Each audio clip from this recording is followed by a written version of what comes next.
already done that little nice table there that I think is a great reference to bounce off of, but I'm just going to wrap it up and go through the mechanism here. So, hypersensitivity 4.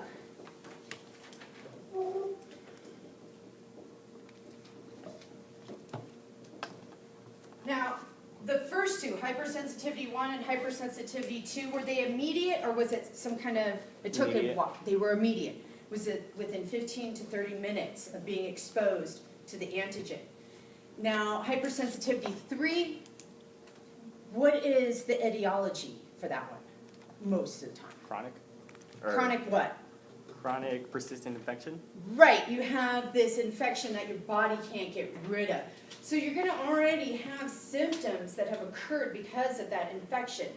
And so you can think of it as a long onset of that persistent infection. And now you're getting these symptoms because your body is starting to attack itself. Because you formed that antibody-antigen complex, right? And it precipitated out of solution, is in the tissues, and that triggers this inflammatory response. Everybody good with that? All right. Now with hypersensitivity 4, it's going to also have a delayed reaction. This is a delayed reaction. It doesn't happen right away. Delayed response is more the appropriate term here. And so I'm going to write out the mechanism of what's going on. This one is also different because we're not talking about forming an antibody-antigen complex. There's a different thing going on here, all right? And in this particular one, no antibodies are involved with its mechanism.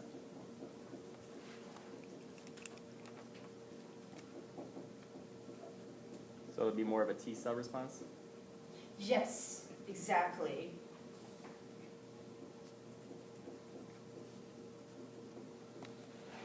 So, I'm going to put up here epidermis, all right? So epidermis is that first line of defense. It's a physical barrier, right? And you're going to have these up here in the stratum corneum. You have all these dead keratinocytes, right?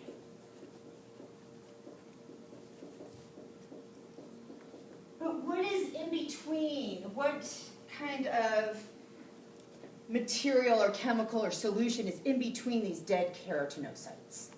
Do you guys remember? Okay. When you look at the epidermis underneath a microscope, you're going to see something that looks like this, maybe. And this stuff that well, maybe I should go like this, make it a cell. Make it look like a cell.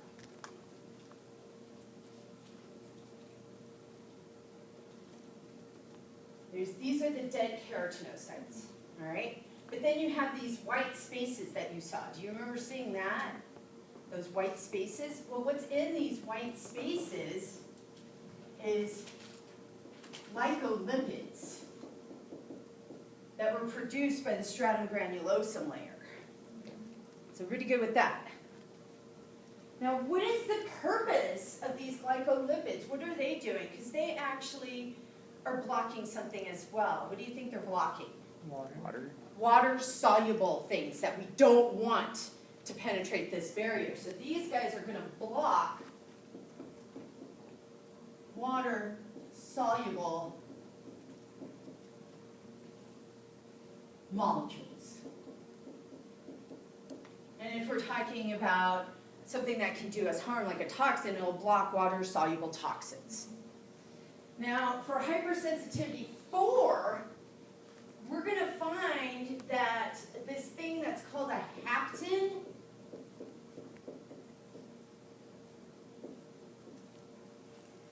is able to move through this epidermis.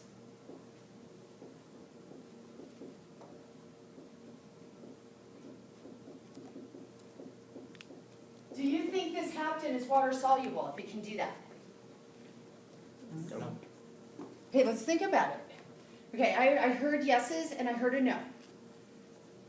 no person, tell me why it's not water soluble. You just said it's. Because it's not soluble in fluid. Correct. Remember, glycolipids block water soluble molecules. So if this thing was water soluble, it would get blocked. So it is moving through this epidermis, so instead, it's a lipid. Lipids don't mix in water, they don't dissolve in water, oil in water. So haptens tend to be lipids.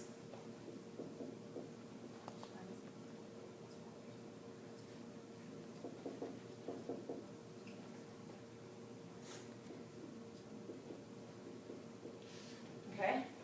Or some other type of molecule that can dissolve in lipids, okay? Now, once this hapten molecule, like let's say you you touch a plant, not necessarily poison ivy, you just touch a plant and for you, 72 hours later, you start to get a rash on your arm. Your same friend touched the plant. You gotta realize this is a hypersensitivity. This should not be happening, all right? And you're gonna get this delayed response. So once this has gone through this epidermis, you're gonna have molecules that are a normal protein that you make, but it's gonna be called a carrier molecule because it's gonna bind to this hapten. Is everybody good with that so far? So this is gonna be what's called a carrier protein. And once this hapten makes its way, the carrier protein is going to bind to it.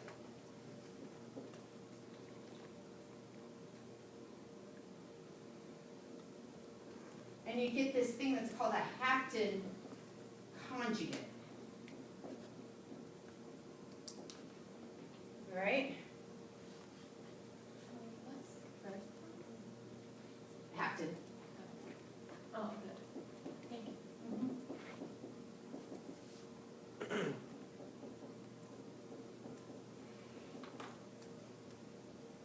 Everybody good? All right, now, once this molecule has formed, what's going to happen is you're going to get an AP, antigen presenting cell, phagocytizing it. All right?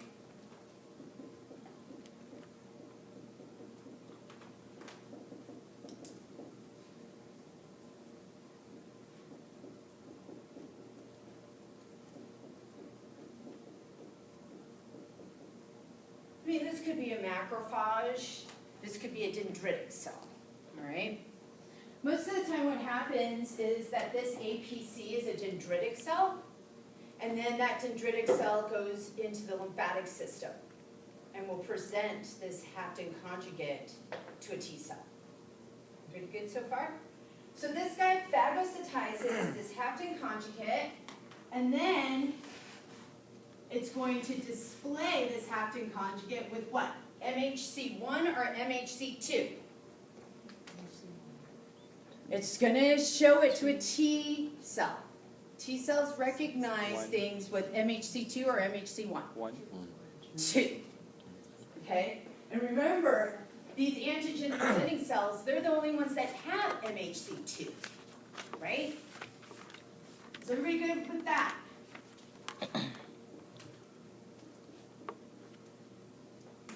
Okay. Now this will display this hapten conjugate. And you're going to see a T cell with its receptor I'm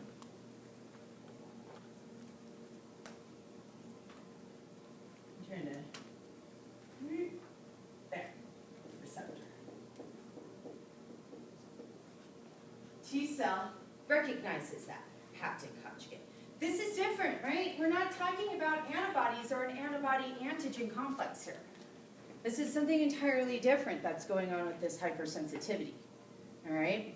It's just this hapten molecule that's able to bind to our own protein, and we're going to have phagocytic cells, macrophages and dendritic cells gobbling it up. And a T cell's gonna actually recognize that as non-self, this combination of those two. All right? Now the T cell, once it recognizes, so T cell recognizes hapten conjugate.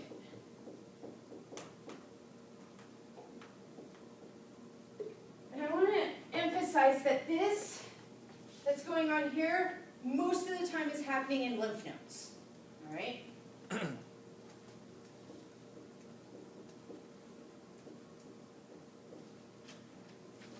And because of that, this is what reminds me that it is going to be a delayed response, right? So this initial whole thing happened in the epidermis first, but we start to actually develop some type of response in the lymph nodes. And it's an adaptive response, right? Which is typically slower. Now, yeah, adaptive responses are typically slower, but we got to realize we're having an adaptive response because we're doing antibodies in all the others, right? Mm-hmm. This one, we're not dealing with antibodies. Here, we're just Well, yeah, I know dealing that, with T cells. The only thing I can think of that would also be something to remember here is we're talking about a whole big cell rather than a little antibody that's going through the bloodstream, okay, to have that response and to tag those antigens. The thing is that what this is going to do ultimately is that these T cells are going to start to release cytokines, okay? So they're going to release cytokines, and that these cytokines, what they end up doing is activating a macrophage.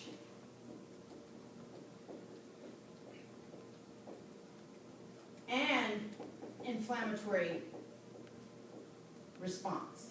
So this would be a T helper cell, correct? Yeah, Okay. so the T helper cell is going to release cytokines to activate this macrophage, and then this inflammatory response is going to be based on vasoactive chemicals it starts to release. And then the macrophage actually, it ends up releasing vasoactive chemicals. So really what ends up happening here in in that response you're getting, that redness and itching, is because you're having an inflammatory response. So that'd be like poison ivy would be contact dermatitis, and would it be like considered a allergic reaction? No. See, I haven't looked up the poison ivy thing to see if it's doing this exact mechanism. But just like a plant in general that But a plant in that general. doesn't agree with you. That doesn't agree with you, exactly. This So- would be something like that. And it's not necessarily a toxin the plant has, it's just that plant's oil. Oh, okay. So that's what we have to think about here. This is an abnormal response, like putting makeup on, and you have contact dermatitis from that makeup, or like clothes. And it Certain is sort of detergents. like an allergic response, but you have to realize it's not just what's in that material, it's the binding of that molecule to actually one of our molecules. Yeah. You see the difference? Yeah. Because you're not forming an antibody antigen complex. Yeah. So we're not dealing with a humoral response here.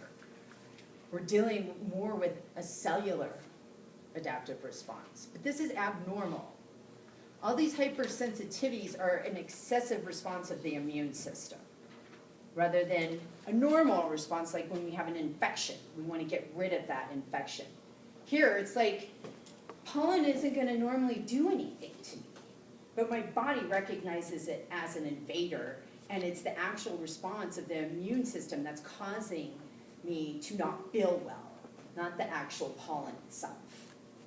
I have a So question. if it happened to somebody else, they would just get a normal, maybe irritation. But to somebody like this, it would go to that extent to where it goes to the T cell and It's more everything. of the example what you said, like nickel or latex or things like that. Nothing that for happens some to people. them. Nothing Nothing happens. You happens get to the the people irritation that- if it didn't agree with your body. Like, Okay, yeah. but somebody else, they would. Somebody they else would would be completely fine. Yeah. over. Yes, somebody else would be completely fine. Yeah. Okay. Now, that's why I don't wanna put poison ivy in this, because poison ivy, it's a toxin in that oil, and everybody's gonna have that response here. This is where Something you are specific to you. allergic, definitely view it as allergic, but Detergents, et cetera. it's not what we Yeah. typically think of with allergies, because we're having, instead of an antibody, and that one part or molecule of that thing is causing that allergic reaction, now it's this thing binding with something that we have made that causes it. So it's a little bit different of a mechanism, but we can still, I would still put it as an allergy. That's how we talk about it normally. Was there a hand raised? I had a question, Yeah. not related to this, but will we be getting our quizzes back from Tuesday today? Yes, Okay. I'm gonna do that at the very end of class. Okay, cool, so just wanted, Yeah. before I forgot. Thank you. I was just gonna ask, would you compare this to like a being allergic to a dog or a cat? Like the oil from their skin?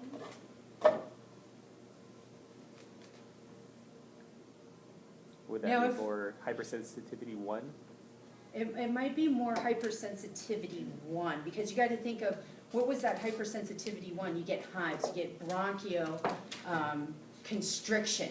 All of those things are happening with hypersensitivity 1, where this is specifically just having an inflammatory response on the skin, Okay. okay? Where those other things, you get more of a systemic response to that. Okay. So think of things that you that you touch that could make you have a local response to. Because it's wherever your body touched that thing is where you're gonna have the response. Like the earring thing, you only have it right there. You don't have it all over your body. That was a good question. Other questions?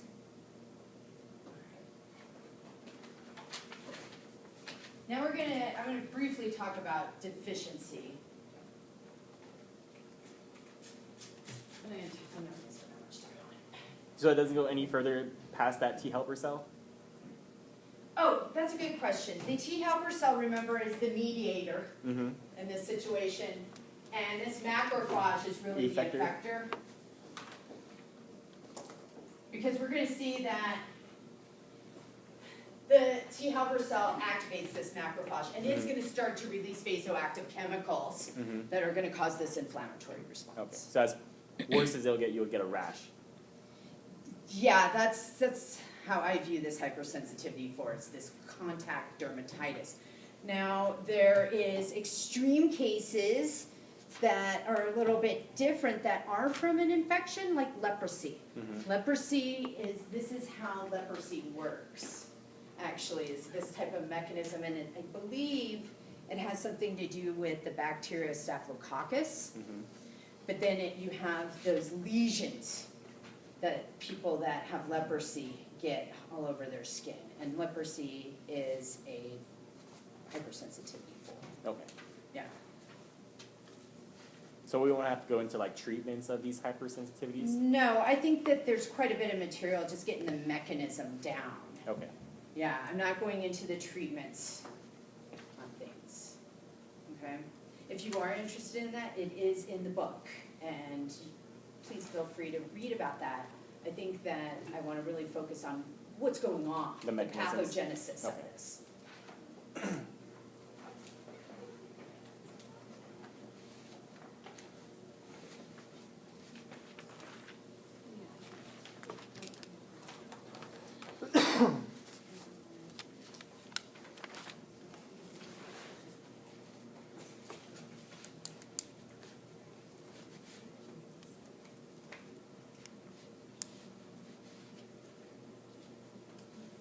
Alright. Now, for deficient immune responses, you're gonna have deficient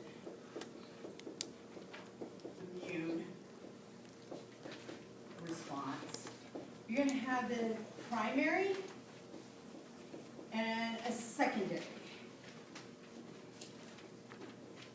Now, the primary, it is gonna be, you could be born with it, all right? So it could be congenital, yes? Sorry not to try and go back here, but just to clear it up a little bit, if it turns into a sinus infection, does it go from hypersensitivity 1 to hypersensitivity 4? Or is it just stay at 1? Okay, so you have an allergic reaction and then you get a sinus infection? Yeah, like it turns into an allergy from the pollen, but then all the pollen in your body not being able to get rid of it turns into a sinus infection, which hypersensitivity would be. Would that be more The- free? I would imagine what's really going on there, I don't know for sure, is that you somehow having that severe allergic reaction has, just in general, made it to where you've suppressed your immune response. And so then you're more susceptible to infections. Okay. I don't know though, okay?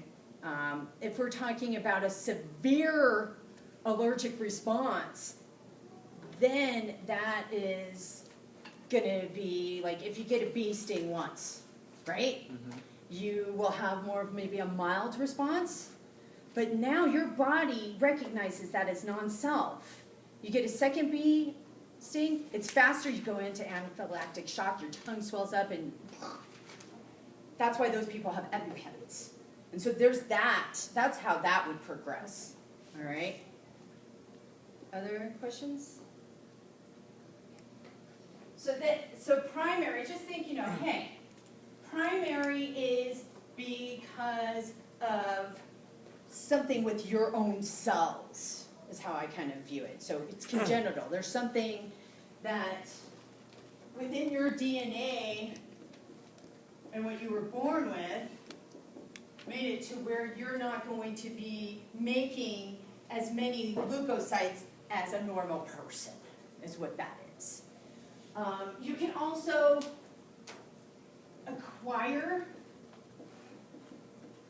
it, and in this situation, this is showing that your genome has changed somehow with acquiring it. What do you think would be an example of that? Cancer? HIV. Ooh, that's a good one. Cancer, very good, and HIV. Exactly, and we're moving into cancer. So yeah, so this could, primary deficiency in your immune response could be because of cancer, or it could be because of HIV. Those two things are changing your DNA, all right? And with the change of your DNA, and in particular, like if we're thinking of white blood cell ones, what ends up happening there is those leukocytes are making more and more and more and more in that bone marrow, and it's actually suppressing you making other cells that could be a part of your immune response, healthy ones, okay? Cancer, HIV. So these are things dealing with your own DNA is causing this, all right? Now, secondary is outside. It's more of like an environmental thing. One that could have this happen is just being malnourished, not having enough nutrients to maintain a sufficient population of these leukocytes, all right? So malnourished. Also, radiation therapy or chemotherapy. This is really more like chemotherapy and stuff like that. The reason why this is because you can't make them. This is because this is killing them. Is why you have a low leukocytes. And then the other thing is some drugs will do it. So rheumatoid arthritis is an autoimmune disease, and it is where your body's leukocytes are attacking healthy tissue. So it's a hypersensitivity in a sense. It's seeing something that should be self as non-self. And for people who have rheumatoid arthritis, they take what's called methotrexate. My mom has rheumatoid arthritis. So she takes methotrexate, and what it does is actually suppresses the immune system so that it's not attacking healthy tissue. But then whenever that happens, these medications that are trying to lessen these symptoms of some type of autoimmune disease, what does that mean for that person? What does that It's mean? not just localized, it happens systemically, They're immunocompromised, which means they're more susceptible to what? other stuff. Other stuff, AKA Pathogens, infections. Yeah. What were you saying? I don't remember. And rheumatoid arthritis is more of a hypersensitivity 3, because that's the one that's embedded Like antigen? in the joints, etc. I want to say it's 2 because that's tissue specific, where 3 is a persistent infection. They are finding out that osteoarthritis might be because of an infection. I don't think they've made a link with rheumatoid arthritis as being involved with an infection.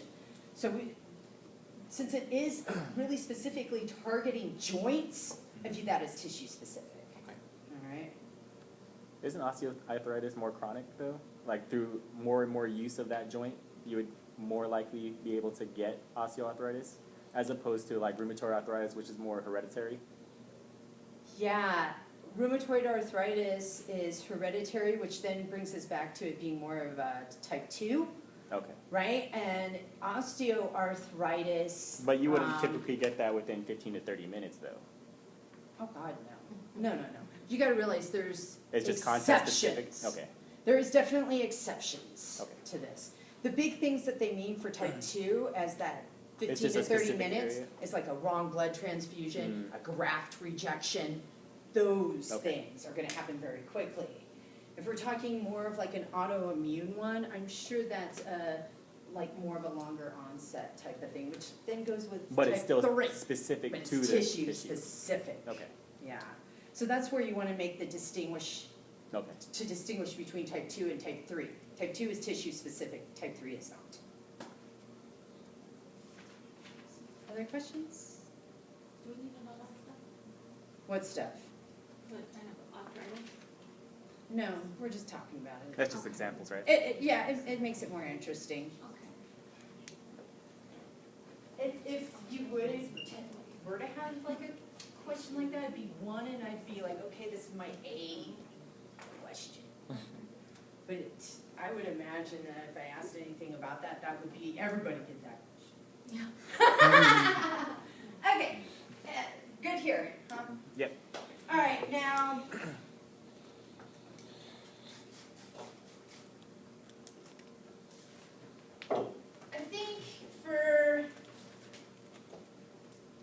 I think I'm gonna do the review here, and then I might put like introductory material and stuff over there that we can keep referencing it when we do the specific white blood cells. But let's do an introductory here, or a review on neoplasia. So we're gonna review this topic. Now, does anybody remember those big, broad processes that have to occur for us to start to have cancer? What has to happen first? Initiation. Initiation. Let's write those down first. So we have initiation.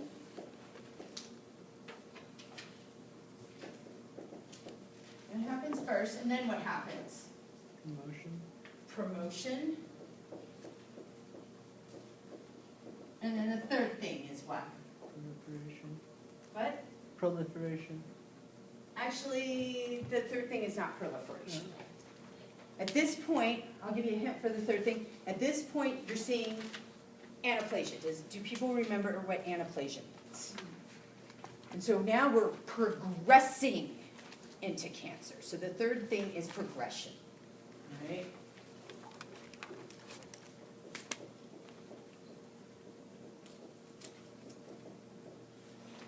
Initiation, we don't have the cancer here. We don't have the cancer here. We don't really have the cancer here. But here, we're now progressing into having cancer. Initiation, what's going on here? What has to Mutation? happen? With the genes? What? Mutation with the genes? Yes, we get mutations. When we get more mutations here, think of this as, mutations, more mutations, a lot of mutations, okay? When we get more mutations here, we're going to see that these mutations are occurring in what type of genes? normal genes? The name of these types of genes. They have like this big broad term, because what's gonna end up happening in promotion is proliferation. And what genes control proliferation? What genes control mitosis? Proto-onco genes? Proto-onco, so you're gonna, more mutations are occurring, and in proto-onco genes, and what other kinds? Growth factors, What? growth factors, Tumor suppressor tumor ones, suppressors. okay? But I mean, really, we're really talking about these guys for sure, because they're the ones that control the rate of mitosis, right? Tumor suppressors are gonna be more involved with saying, hey, you have way too many pieces of DNA that aren't pairing up well, DNA damage. And it's gonna say apoptosis. That's what those tumor suppressors do, right? Everybody good with that? Now, if you have a mutation in a proto-onco gene, you're gonna then make it to where you increase the rate of mitosis, which is promoting going towards cancer, all right? Everybody good with that? Now, once you get a lot of mutations, so let's say initiation, here's a cell, and it has some mutations, still looks like itself, all right? But then it gets more mutations, and now it still looks like itself,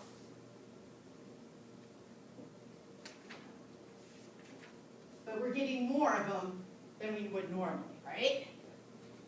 Now we get a lot of mutations and we get anaplasia. You guys said you remembered what anaplasia is. How do we define it? A cell that has no differential characteristics. That's good. That's a great way of, that's perfect. Cell that has no differential characteristics. How does that differ from dysplasia? That's a dysfunction, right? Dysplasia is when it changes. Dysplasia is, I kind of view them very similar, to tell you the truth. I wouldn't ever give you a question that would make you distinguish between the two of them. Because in regards to what I'm teaching you with neoplasia is that you do get dysplasia, which is, this says it has no differential characteristics, but guess what? That also probably means it's not gonna be functioning, and so we have dysplasia as well, okay? So, and now, this here is gonna start to look like something like this. Doesn't even look like itself anymore.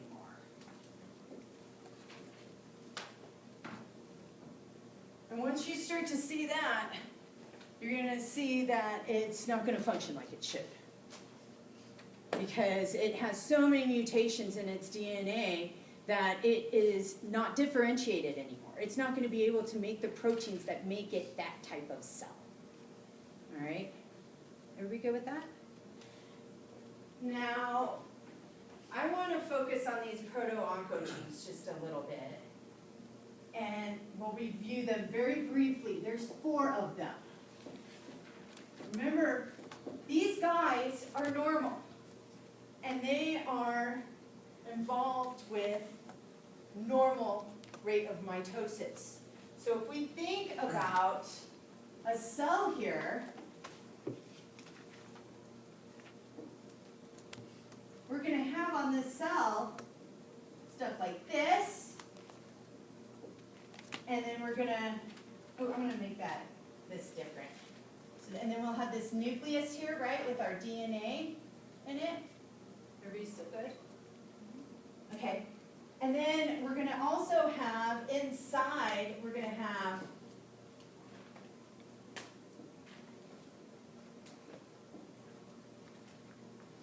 proteins that are having like little chemical reaction or something, all right? That can send a message to that nucleus. Everybody still kind of picking up what I'm throwing down here? And then you're gonna have like another cell that has made a protein that's here, okay? So this is another protein. And this protein can bind here. Okay, so you have 1, you have 2 here, you have this 3, and then you're gonna trigger a protein that's gonna attach to this DNA, and that'll be 4.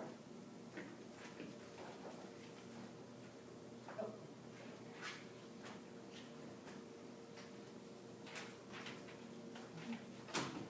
So what's 1? What did we call 1? Growth factors? What? Growth factors? Yes, growth factor.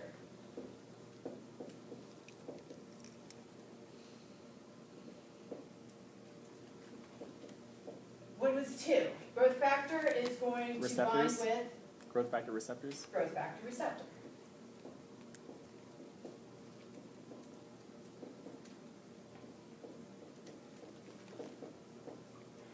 Which then will trigger a chemical cascade that's going to signal for other proteins to say, hey, do transcription, ultimately.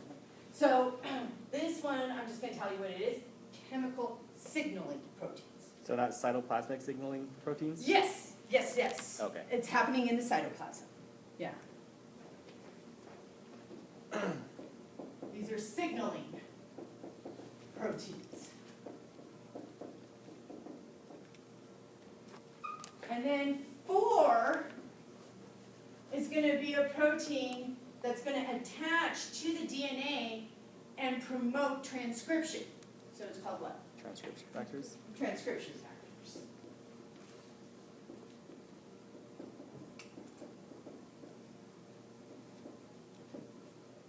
Now with cancer, neoplasia, one mutation, not going to make, it's not going to, you're not going to have cancer, all right? I'm sure like all of us in here already have like several mutations that have occurred in our cells, and we don't have cancer.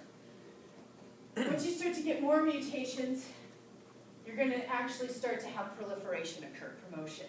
And you're going to be making a tumor of sorts.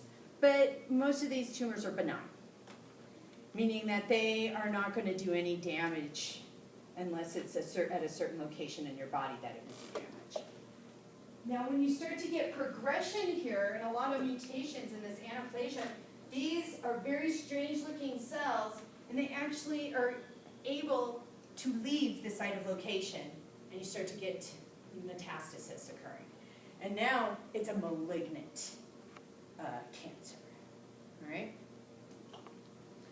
When we're talking about white blood cell malignancies, in this whole entire thing, like here we're saying, hey, this is going away from the original tissue.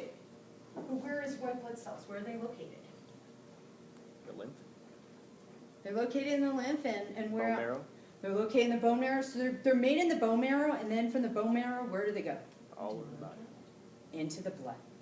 So white blood cell malignancies are circulating malignancies, okay? So they're already, in a sense, being able to move around the body, okay?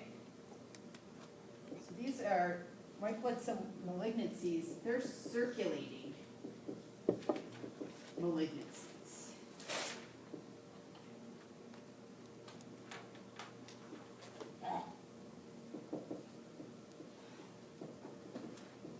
All right.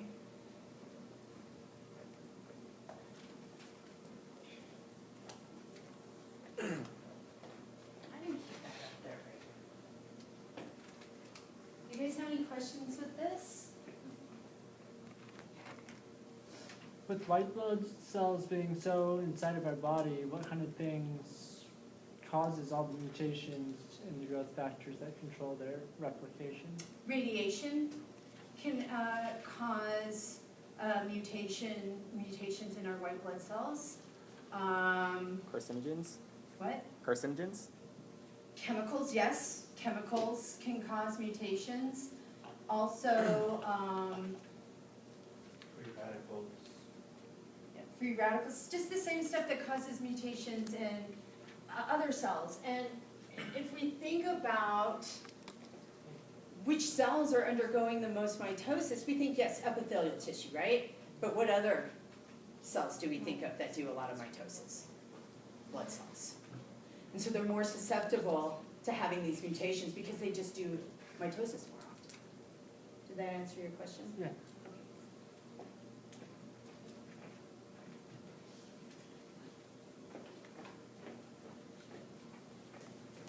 Now,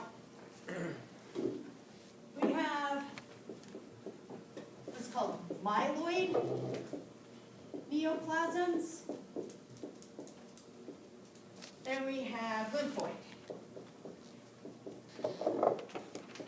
neoplasms. Now, for myeloid neoplasms, we can have these things that are called myeloproliferative, or we could have myelodysplasia.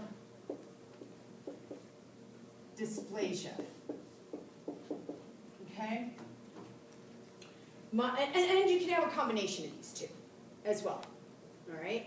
So you can have myeloproliferative, you could have myelodysplasia, or you could have something that is myeloproliferative/dysplasia. Okay?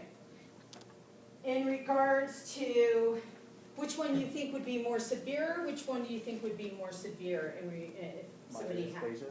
Right. So this one is not as severe. It's just a whole bunch of, More benign? yeah, it's more benign in a sense. But I mean, these are generalizations. When we go into the specifics, you're going to see that doesn't hold true for all of them. Myelodysplasia, this is where you're getting anaplasia.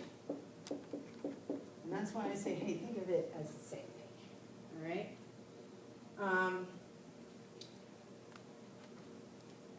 When they are categorizing these, they're categorizing them based on the cell type, but when they're thinking of myeloid neoplasias, oh, I think I spelled that wrong. Oh, no, that's probably right. That's right. Okay, I'm fine. They're really talking about the grading of these things. Do you guys remember what grading means in neoplasia? It's diagnosing, seeing it. It's the Tissue origin. it's the tissue. It's what it looks like underneath the microscope. And so when they do the categories, they're looking at how the cell looks.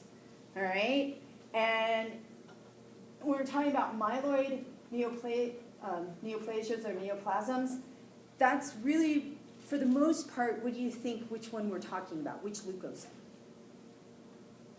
That's my question to you. Which one do you think we're talking about from that myeloid lineage?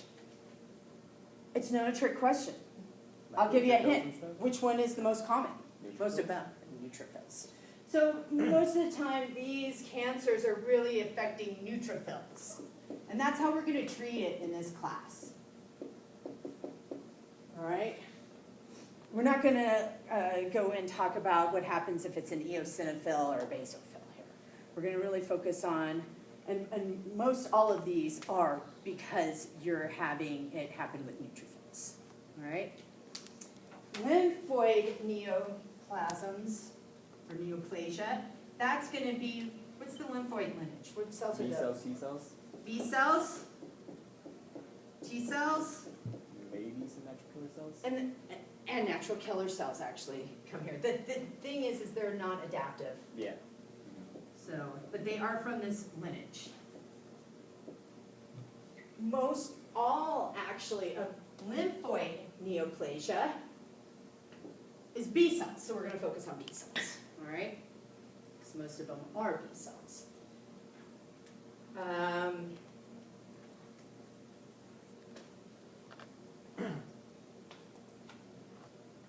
So that's just like the breakdown. The other thing is you can have what's called leukemia or lymphoma when we're talking about white blood cell malignancies. Leukemia, this is the one that is the circulating tumor. Where this one is where it's infiltrated lymph nodes, okay? It's infiltrated the lymphatic system.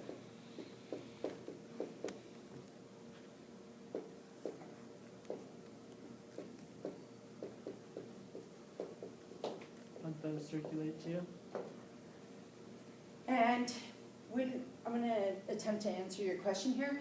When we're talking about these different white blood cell malignancies, most of them start off as a leukemia, but then in the progression of that particular cancer, they'll infiltrate the lymph system, and you'll start to see accumulation of these cells in lymph nodes, or even in structures that are associated with the lymphatic system, like the spleen. But really, we're usually referring to lymph nodes. And so you'll get swelling of these lymph nodes. It's the same neoplasia because we base it on cell type. We don't base it on location, all right? When I'm talking about the progression and going from leukemia to lymphoma, am I talking about grading or staging now? Staging, it's a different stage of that cancer, okay? Because it circulates throughout the blood, and eventually it has to make its way to the lymphatic system, right? Right, and then it starts to infiltrate, and so you're going to get dysfunction of organs that those cells normally just want to go to. Like you're going to get enlarged lymph nodes, you're going to get an enlarged spleen. A liver is a big one, just because the liver is such a big gland and has those leaky capillaries in it that you'll get the liver affected as well. So the spleen would attack more of the white pulp of the spleen? It depends upon On the type, because your red pulp has macrophages, myeloid. Your white pulp has lymphocytes. But you are correct in asking that question. Typically, when we go from leukemia to lymphoma, we're referring to lymphoid neoplasms. That is typically another stage of these They go hand in particular. hand. Once it progresses, Yeah. it'll do this, yeah. Now, the other thing about white blood cell malignancies that I want to definitely put on here is there's, all of them are going to have these non-specific symptoms. And so kind of think of it this way. You now have increased, because most of them are proliferative. You're making more and more and more of this cell, and a lot of times, in addition to making more and more and more of this leukocyte, it's also non-functioning as well. And because of that, a non-specific symptom, so think of it as all of these are going to kind of have these symptoms, is just not feeling well. The laser lethargy? And yeah, you just don't, you have the Because you have to burn fill. so much ATP to create all that proliferation to go on within your body, right? Yeah, and when I think of malaise, I think just feeling off, kind of, maybe not even lethargy involved, but just feeling wrong, I don't feel good. But lethargy is also one of these non-specific symptoms as well. Fever, because you got to think now your blood is going to be thicker, more viscous, because it has more of these cells potentially. We used a P word, Say that again? we used a P word to say that, it makes a bunch of non-specific symptoms, but it makes more and more. All white blood cell malignancies are going to have this combination of symptoms. Okay, like so many of them express these symptoms. And so when you start to see, okay, I don't feel good, I'm tired, I have a fever, weight loss is involved, that's the ATP thing going on. These are just general introductory things of white blood cell malignancies that I'm putting on the board here for us to reference when we look at details of them. I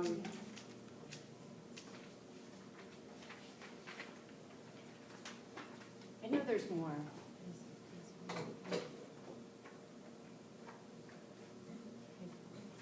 Oh, you're also gonna see, blood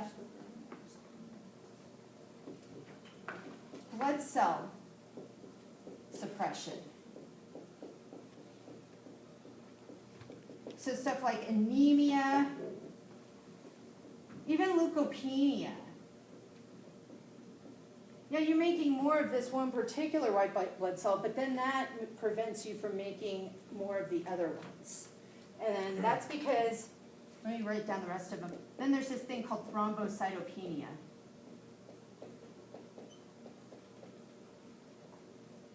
This here, okay, is due to crowding in bone marrow. Because you're, in these malignancies, you're making a bunch of this white blood cell that you don't want to. And it prevents your bone marrow from making red blood cells, from making other white blood cells, from making platelets, all right? And so that's a common it's not specific to any particular one of these white blood cell malignancies. They all kind of have these symptoms related to them. I don't know what your question was, Lisa. Yeah, you just used a word to describe when a cell is making a bunch, and it was like a big word I had never heard. With So a P, you said? Proliferative.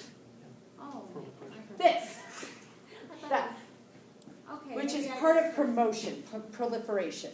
And proliferation is really talking about mitosis. Yeah, I thought it was something else. I know. Maybe I heard something else. Well, if No, you it was think like about that. it, send me an email. No, I think it was that. I think I just caught the end of it, and I wasn't sure. Okay. Is it very good so far? Now, there's going to be some clinical stuff going on with these symptoms, and one of them is like infiltration of other organs, like we were talking about with splenomegaly and like stuff like that. Any questions? Ready to move on? Okay.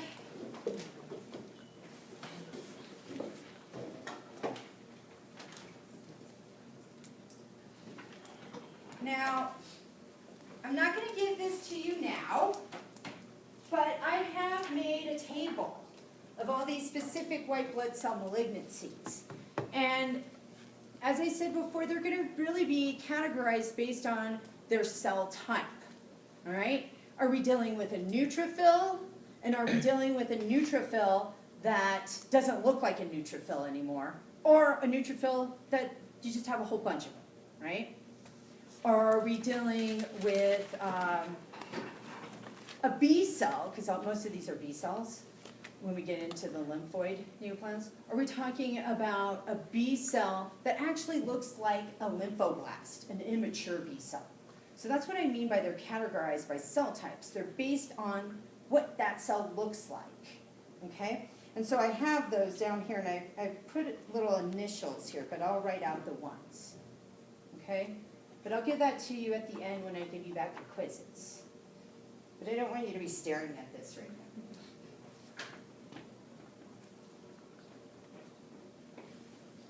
now. I always want to keep this up here and erase that. I'm going to erase it. We know this. We will definitely know this now. We've gone over it twice.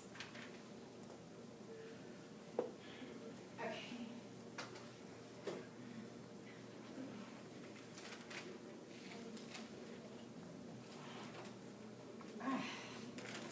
In regards to the myeloid neoplasias, you only need to know two. Okay, one is chronic myeloid leukemia, and one is acute myeloid leukemia.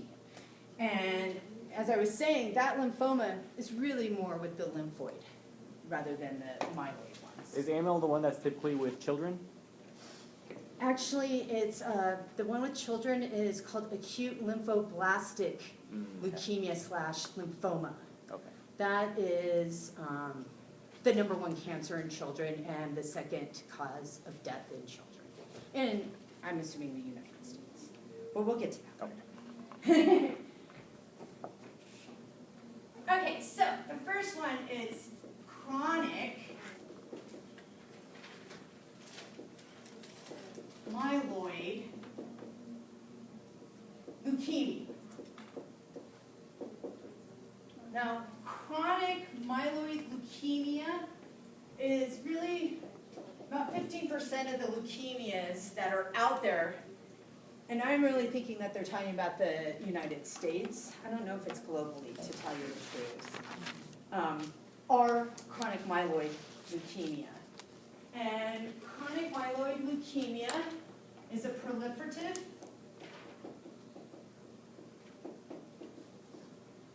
cancer of neutrophils. All right? So this is where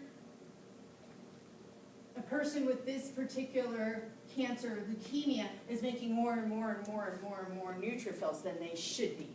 All right? The other thing that's interesting about this leukemia, it only takes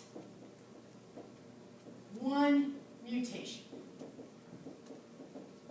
And we're going to talk about why that's the case, because it's actually, the reason why this happens is because of this particular type of mutation makes it to where this cell just starts to make more and more and more of itself. And that's very rare. Other cancers, you need to have over 6 mutations going on here. And so the thing that's happening with this one mutation is actually a translocation. So you'll have, what I drew up here is a chromosome, chromosome 22. Is everybody good with that? And then you're going to also have, wait, is that, maybe it's, Is it 9? yeah, that's 9. 9's the big one. 22 is the little one. Okay. So you have chromosome 9, that's a bigger one, and then you have chromosome 22, that's a little one. And then you have on chromosome 22, this section of it, and then, 9, I'm sorry, chromosome 9. And then on 22, you have this section of it.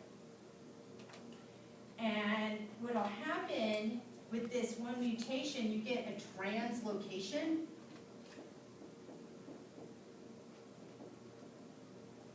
And in the translocation, what happens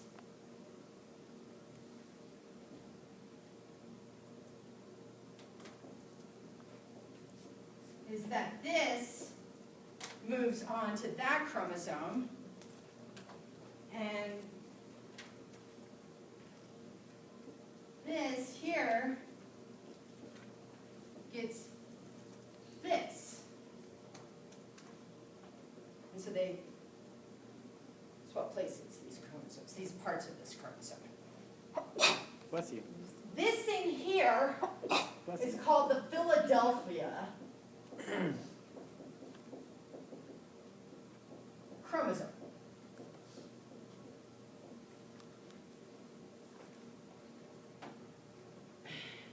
And it was discovered in 1960. And it was the very, very, very, very first time that they were able to identify the cause of a leukemia. And they identified the cause of chronic myeloid leukemia with this Philadelphia chromosome. If you had this chromosome, this translocation occur, it triggered proliferation of neutrophils, all right? So on this chromosome, what's happening is you're gonna have, because of what happened here, this translocation, you've made it to where there is these promoter genes are now in a different place. And they're telling a gene that codes for mitosis, to promote mitosis, to make more of that protein, okay? So this is sort of similar to the amplification thing, where you get a gene that's been amplified or duplicated. But in this, with this translocation, swapping a different arrangement of chromosomes, you're getting the same thing, where you're getting this proto-oncogene in higher amounts in that cell, and then that cell is gonna make more and more and more and more and more and more of it, because this is a proliferative one, okay? Everybody good with that? Okay.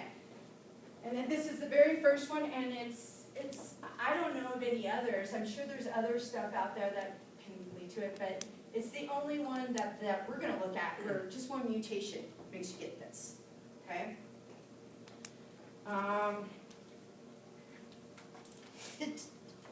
This one is mainly adults.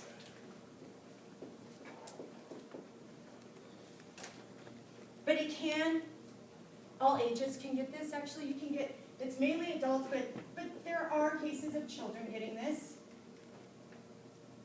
So it really is all ages. Do we have anaplasia here? These things are gonna look like neutrophils.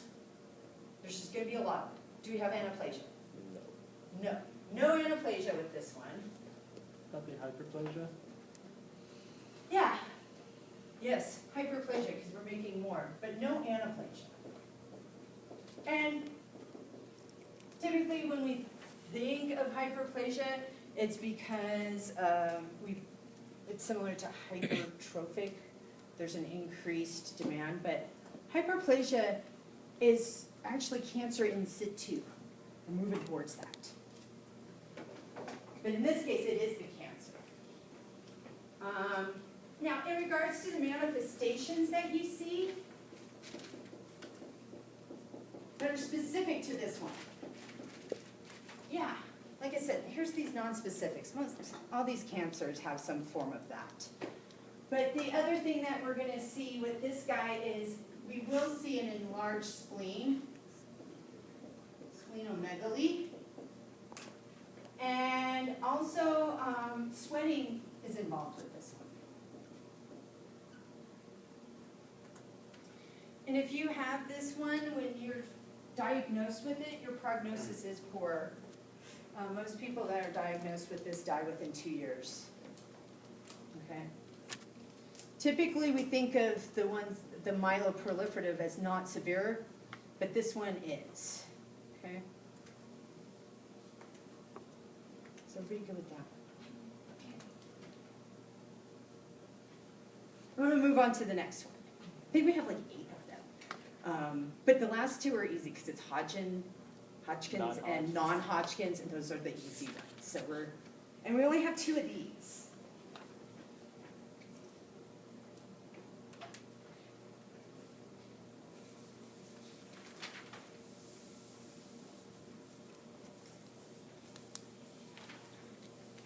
So increased granulocyte count, that wouldn't quite be a hallmark of CML, right? So a lot of times, the way that they're going to know what kind of cancer you do have when we're talking about white blood cell malignancies, 'cause so many of them have the same manifestations, is that they will do a blood cell count, and they're also gonna look at what those cells look like. And so yes, in this situation, you're gonna see an increase in granulocytes and in particular neutrophils, but they're gonna look like neutrophils. Okay. Are they gonna work like neutrophils? I believe they do. I don't believe that they function differently. I just think that you make a whole bunch of them. And the only thing I can think of is since you're making so many of them, that there's a chance that they might block blood from going from one place to another. Potentially could be a reason why you get that progression. Or they really start to infiltrate organs because they don't really have anywhere to go, you know? Will they start attacking your own cells because they have nothing else to do and there's so many of them? I don't know. Honestly, I really don't know. I don't know if they're having some type of hypersensitivity here going on, personally. But strangely enough, this is one of the ones that when somebody gets it, it's a poor prognosis. And I imagine that some of these, they don't know all of what's going on as well, you know? The next one is this thing called acute myeloid leukemia. this one's gonna be mainly adults that get this.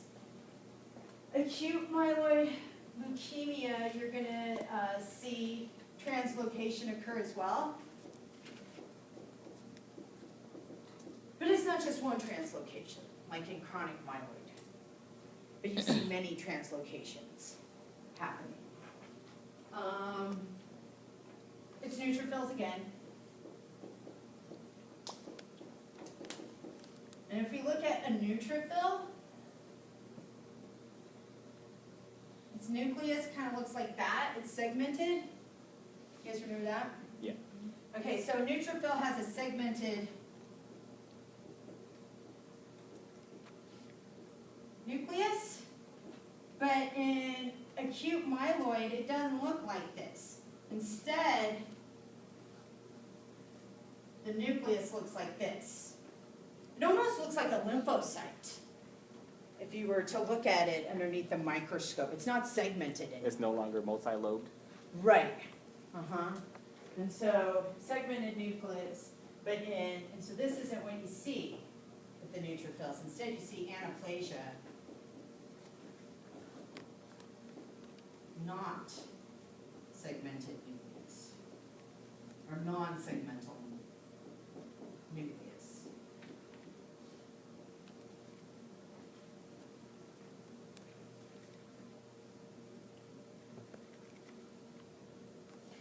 And this one in particular, we're going to really see with its manifestations.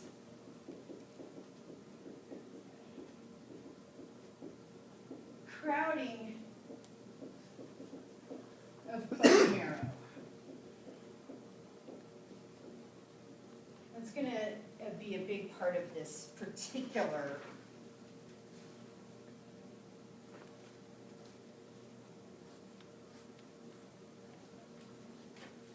white blood cell malignancy.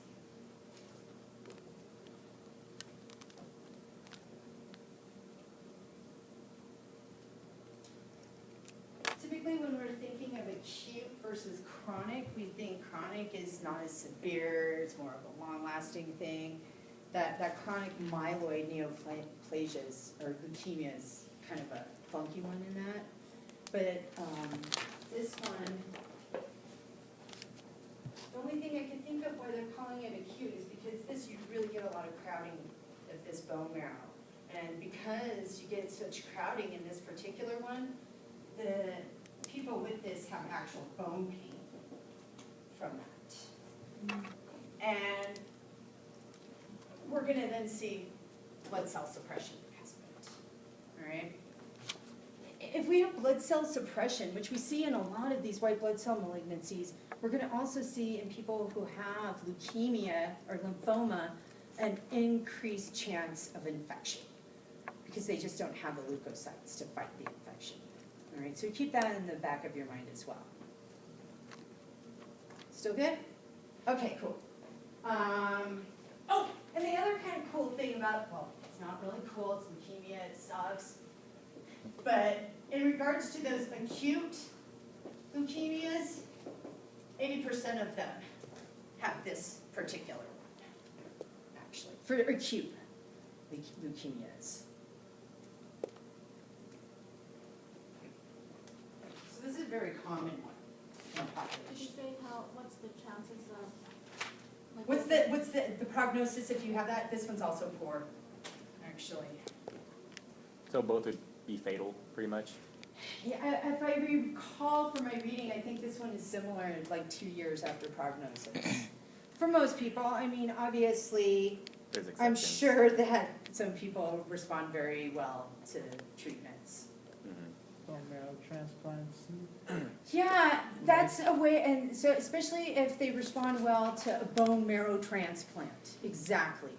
Especially for that chronic one, that's the treatment that they give, is bone marrow transplants. And I mean, that's where these cells are multiplying in. So it makes sense to try to change that environment and hopefully make it to where they are making these cells at a normal rate. I've always wondered, like, if you have bone cancer in your arm, could would you cut your arm off and, or would it be? I see what you're saying, like, could you essentially, like what they do for skin cancer, because that's what they do for skin cancer. Like before it metastasizes to the rest of the body? Right, uh-huh. The problem with bone cancer is it probably already has, because bone has lots of blood. And so typically bone cancers are already systemic by the time they find them, is the thing. And so that one, I think it would probably already have metastasized by the time they even know that it's there. Mm-hmm. That's it for the myeloid. Now let's get into the lymphoid. And hey, like I said, I'm just going to focus on B-cell ones.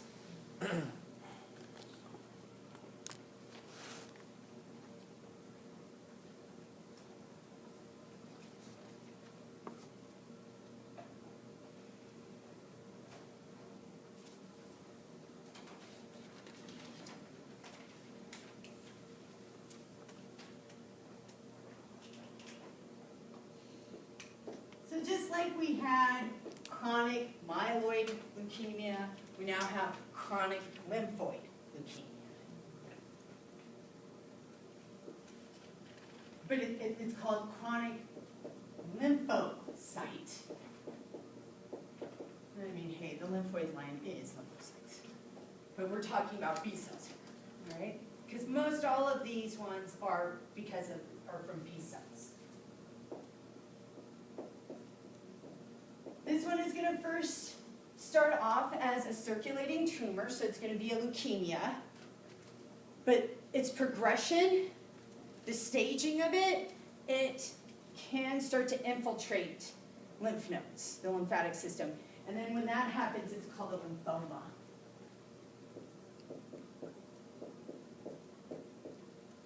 But chronic lymphocyte leukemia / lymphoma, it's the same cells that are doing this, okay?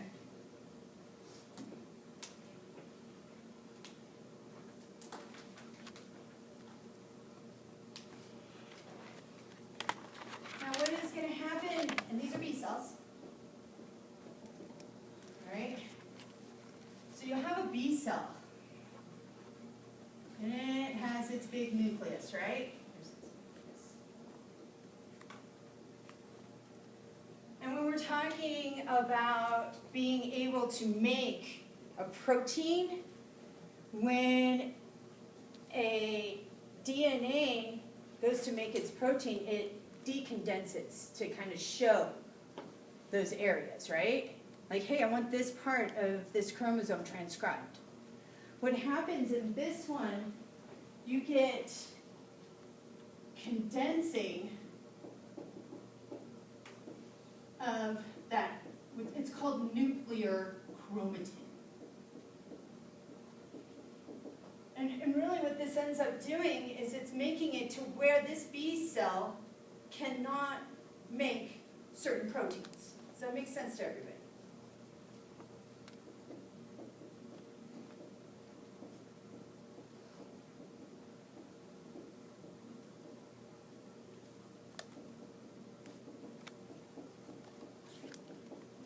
And so what this actually ends up ultimately resulting in with people who have chronic lymphocyte leukemia is that they have a decrease in antibody production, certain antibodies, right? Does everybody get that? Okay.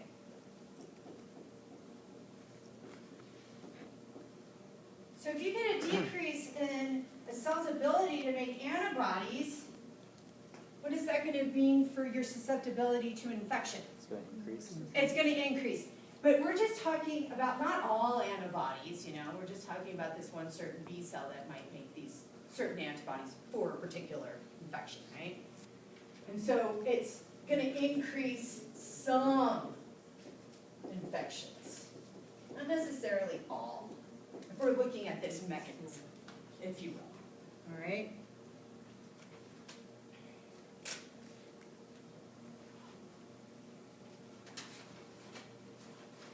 Now, actually, hey, it's chronic. This one fits our general idea of chronic, right? Acute, we think, oh my gosh, that's severe, that's bad news, da da da da. This one actually fits our perception of chronic versus acute, where, you know, not as severe versus really bad. This one is typically asymptomatic. They don't even have any symptoms, okay? They might actually just end up being a little bit more prone to certain infections. So you'd probably find out when they get some type of infection and it gets real bad. I'm gonna list out then when they do start to have manifestations, because then it could get real bad and then you start to see the manifestations, okay? But in general, this thing is asymptomatic.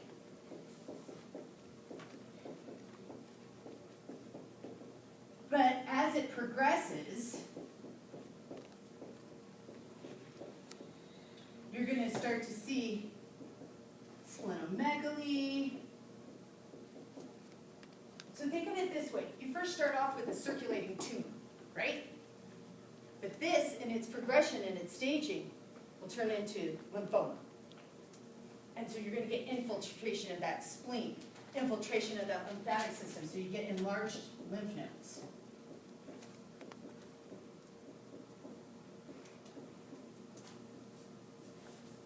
And then that's how you know it's actually progressed to the next stage here, is when it starts to be expressed as a lymphoma rather than a leukemia, which is asymptomatic.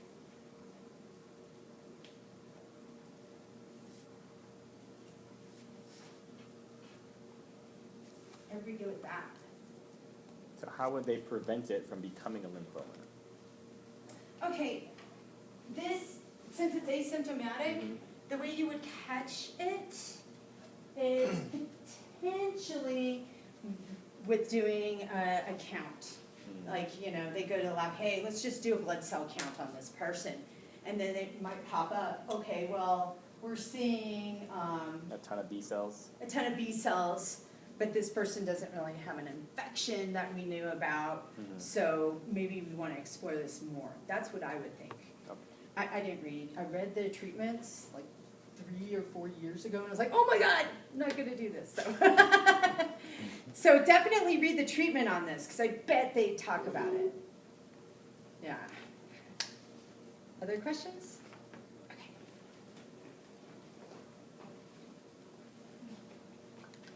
I think I have room to put the next one up here. The next one, hey, this was chronic. The next one is acute, but this one's called acute lymphoblastic leukemia.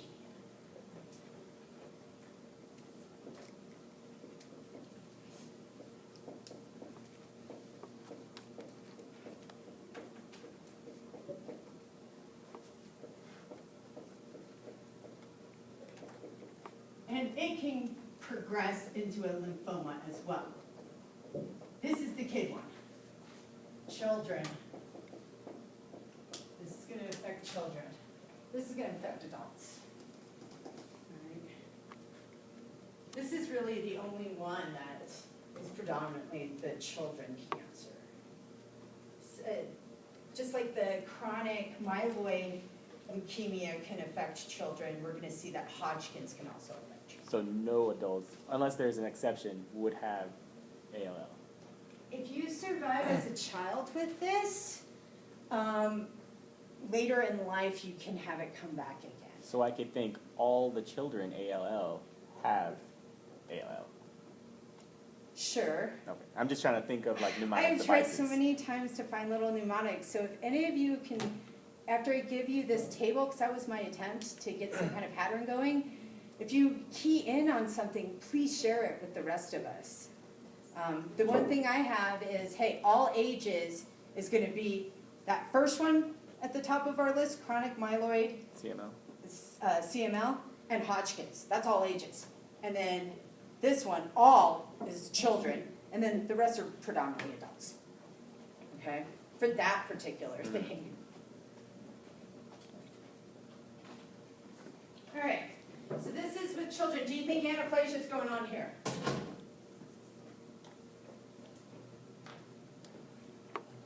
It's now called lymphoblastic instead of lymphocyte. Why do you think that is? Blast like the buildup of the creation of the lymphocytes. It's attacking immature lymphocytes. Well, we gotta think of this as just neoplasia in general is Produce more cells there's gonna be more cells, yeah. When we think of cancer, we think of more cells through mitosis. through mitosis, and in particular, these cells aren't gonna be looking like normal, mature lymphocytes. They instead look like lymphoblasts. So we have anaplasia here, where something that should be a mature lymphocyte is functioning and looking like a lymphoblast, okay?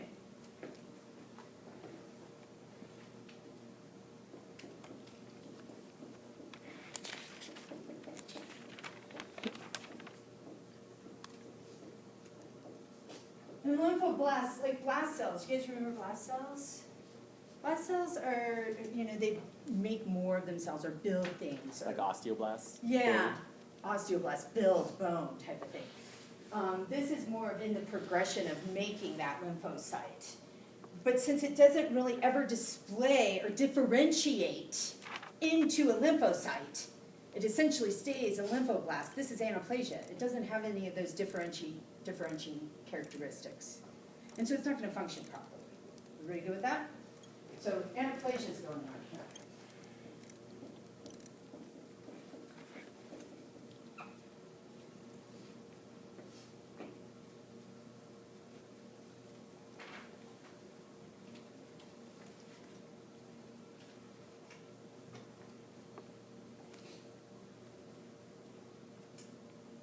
And we're going to see that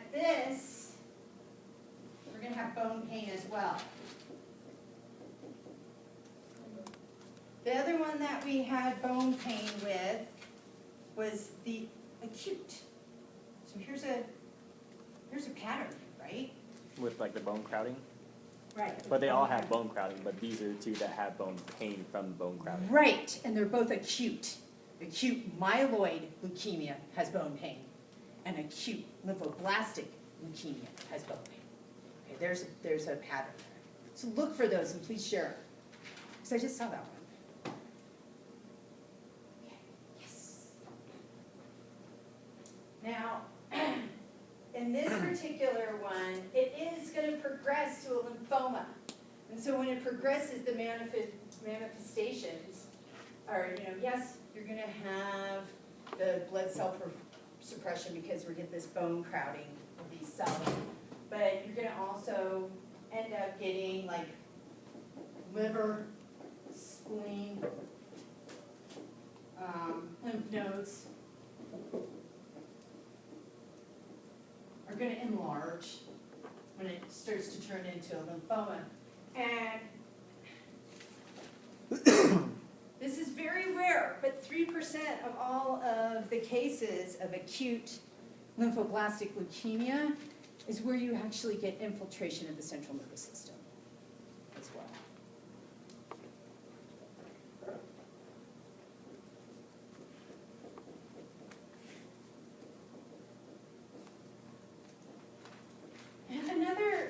And another interesting manifestation of this particular one, and I couldn't find, I might have skipped over in the book, but I actually couldn't find why. I have some hypotheses, but you're going to see bruising as a manifestation with this one, where you don't see that with the others. One hypothesis I have is kids are bumping into things more than an adult. And if they aren't able to make platelets to do blood clotting, you're going to get bruising more often. I mean, all these other ones you don't make platelets, but the only thing I could think of is why you see more bruising in a kid is maybe they're bumping into things more. If you guys find that out, I'd be really happy to know, because I thought that was an interesting, specific manifestation for this one, was bruising. You guys good? Okay. All right, so we did chronic myeloid leukemia, we did acute myeloid leukemia, and now we did chronic lymphocyte leukemia and acute lymphoblast leukemia. The next two that we're gonna look at are going to be named after this specific descendant of B cells, because this is B cells as well, here. Or the actual appearance of the B cell, all right?